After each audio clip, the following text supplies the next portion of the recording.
Hi friends.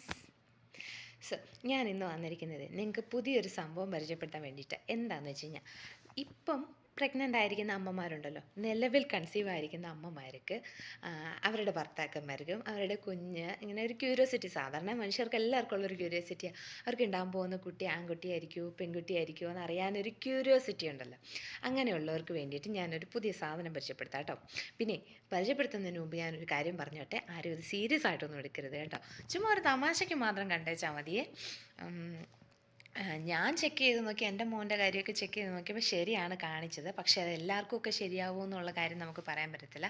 അതുകൊണ്ട് ആരും ഇത് സീരിയസ് ആയിട്ടൊന്നും എടുക്കരുത്. ഞാൻ നേരത്തെ പറയാം കേട്ടോ, അങ്ങനെ ഹേർട്ട് ചെയ്യുന്ന രീതിയിലൊന്നും ആരും അങ്ങനെ ചിന്തിക്കാനും പിടിക്കാനും ഒന്നും നിൽക്കല്ലേ കേട്ടോ. സോ സാധനം എന്താണെന്ന് വെച്ച് കഴിഞ്ഞാൽ, ചൈനീസ് കലണ്ടർ എന്ന് പറയും. നമ്മൾ ഗൂഗിൾ എടുക്കുക, ഫോൺ തുറന്ന് അതിൻ്റെ അകത്ത് ഗൂഗിൾ ഓപ്പൺ ചെയ്തിട്ട് നമ്മൾ ഗൂഗിളിൻ്റെ അകത്ത് ചൈനീസ് ബേബി കലണ്ടർ എന്ന് അടിച്ചു കൊടുക്കണം. ഞാനിത് നിങ്ങൾക്ക് പറഞ്ഞു തരാൻ വേണ്ടിയിട്ടാണ് ഞാനിവിടെ ഒരു പേപ്പറിൽ ബുക്കിൽ ഇങ്ങനെ എഴുതി വെച്ചുകൊണ്ടാണ് വന്നിരിക്കുന്നത്, ആ ഫോർമാറ്റ്. ഞാനത് നോക്കിയാട്ടോ ഇടയ്ക്ക് സംസാരിക്കുന്നത്. ഞാൻ പിന്നെ അതിൻ്റെ സ്ക്രീൻഷോട്ട് ഞാൻ ഈ വീഡിയോയുടെ പുറകെ ഞാൻ പിൻ ചെയ്യാം. ഗൂഗിൾ തുറന്നിട്ട് ചൈനീസ് ബേബി കലണ്ടർ എന്ന് നമ്മൾ അടിച്ചു കൊടുക്കണം. ചൈനീസ് ബേബി കലണ്ടർ എന്ന് അടിച്ചു കൊടുക്കുമ്പോഴത്തേന് അതിൻ്റെ അകത്ത് കുറേ ഓപ്ഷൻസ് വരുന്നുണ്ടല്ലോ. അപ്പോൾ അതിൽ 1 2 മൂന്നാമത് കാണിച്ചതാണ് കേട്ടോ ഞാനിവിടെ എഴുതി വെച്ചേക്കുന്നത്. അതിനകത്ത് ഈ പടങ്ങൾ, ഈ കുട്ടി ആൺകുട്ടിയുടെ പെൺകുട്ടിയുടെ പടങ്ങളൊക്കെ ഇങ്ങനെ ഓരോ കോളത്തിനകത്തുള്ളതുകൊണ്ട് അത് നമുക്ക് ആവശ്യമില്ല. അതെനിക്ക് കറക്റ്റായിട്ട് കിട്ടിയില്ല കേട്ടോ. പിന്നെ കറക്റ്റായിട്ട് കിട്ടിയത് ആ മൂന്നാമത്തേൻ്റെ ഹെഡിങ് ഞാൻ പറഞ്ഞുതരാം.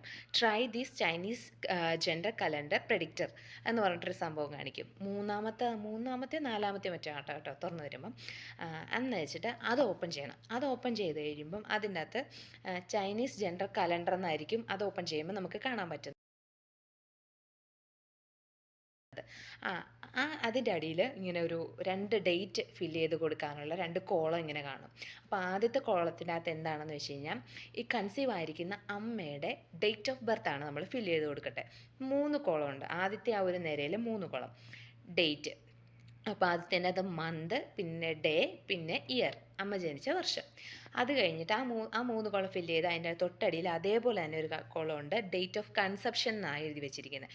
അതായത് കൺസെപ്ഷൻ എന്ന് വെച്ച് കഴിഞ്ഞാൽ അമ്മ എന്നാണോ പ്രഗ്നൻ്റ് ആണെന്ന് അറിയുന്നത്. അതായത് അറിയുന്ന ഡേറ്റ് അല്ല, ലാസ്റ്റ് മെൻസ്ട്രൽ പീരീഡ്, അമ്മയ്ക്ക് ആ കൺസീവ് ആണെന്ന് അറിയുന്നതിന് തൊട്ട് മുമ്പ് ലാസ്റ്റ് എന്നാണോ പീരിയഡ്സ് ആയത്, ആ പീരിയഡ്സ് ആയതിൻ്റെ ഫസ്റ്റ് ഡേറ്റ്, ആ ഡേറ്റ് അവിടെ ഫില്ല് ചെയ്ത് കൊടുക്കണം. അതും ഇങ്ങനെ തന്നെ മന്ത്, ഡേ, ഇയർ അങ്ങനെ ഫില്ല് ചെയ്ത് കൊടുക്കണം. അത് കഴിഞ്ഞ് കഴിയുമ്പോഴത്തേന് ഈ 2 കോളം ഫില്ല് ചെയ്യുന്നതോടുകൂടി നമ്മുടെ പരിപാടി കഴിഞ്ഞു. അതിൻ്റെ അടിയിൽ പ്രെഡിക്റ്റ് ബേബി ജെൻഡർ എന്നുണ്ട്, അതിലൊന്ന് പ്രസ് ചെയ്യണം. പ്രസ് ചെയ്തിട്ടൊന്ന് വെയിറ്റ് ചെയ്യുക. അന്നേരം നിങ്ങൾക്ക് കാണാം നിങ്ങളുടെ കുഞ്ഞ് ബേബിയാണോ, ബേബി ഗേൾ ആണോ, ബേബി ബോയ് ആണോ എന്ന്. ഓക്കെ.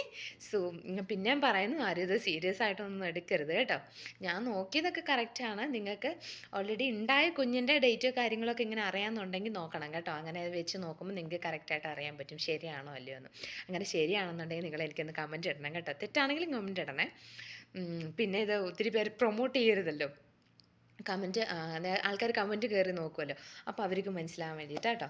പിന്നെ ഈ അമ്മമാർ 6-7 മാസമൊക്കെ ഇപ്പോൾ കൺസീവ് ആയിരിക്കുന്നവർക്ക് പഴയ ഡേറ്റ് അവർക്ക് ഓർമ്മയില്ലെന്നുണ്ടെങ്കിലുണ്ടല്ലോ, അവർ ഈ ഹോസ്പിറ്റലിൽ ഫസ്റ്റ് പോയി ചെക്കപ്പ് ചെയ്തില്ലേ, അന്നേരം ഡോക്ടേഴ്സ് ഫില്ല് ചെയ്തിരുന്ന പേപ്പറില്ലേ, OP പേപ്പർ, നമുക്ക് TT എടുക്കാൻ നേരത്തൊക്കെ അതിൻ്റെ അകത്ത് എഴുതിയിട്ടുണ്ട് നിങ്ങളുടെ ലാസ്റ്റ് LMB എന്നാന്ന് കേട്ടോ. അറിയത്തില്ലാത്തവർക്ക് നിങ്ങളൊന്ന് ചെക്ക് ചെയ്ത് നോക്കണേ, എന്നിട്ട് കമൻറ്റ് അറിയിക്കണം കേട്ടോ.